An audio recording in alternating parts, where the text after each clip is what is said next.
Hello दोस्तों, नमस्ते प्रणाम। हम किरण शर्मा, हम मंजू शर्मा अपना चैनल पर स्वागत करै छी। नमस्ते प्रणाम जते दाई माय दीदी भाई जते कोई गीत जते दुर्गीत पहुंचत सबके के प्रणाम करै छै। सबके एनाहिते प्यार आशीर्वाद दैत रहब।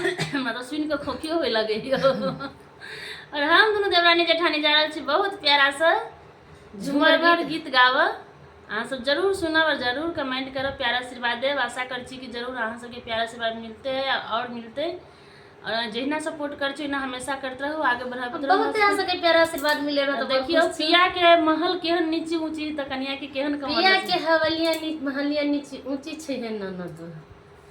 बहुत प्यारा सा गीत झूमर लगायल से। अहाँ सबके केहन लागल जरूर बताएब, कि नहीं निक लागल सेहो बताएब। कमेंट बॉक्स में जरूर लिखब गीत केहन लागल। अब बहुत प्यारा सा झूमर गीत है, दिल धक धक करे है ननद। बहुत प्यारा सा गीत है, अहाँ सब जरूर सुनो, जरूर कमेंट करब। कर त हमेशा दिल धक धक करते रहो। हाँ, हमरा ज्यादा कल धक धकाइत रहे दिल। अहाँ सब कमेंट करबे नहीं करै छै दिल धक धक करती ना। पिया के महलिया नीची ऊंची छै ननद। पिया के महलिया नीची ऊंची छै ननद। चढ़ते उतरते कमर लचकै है ननद। चढ़ते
बुझलिए।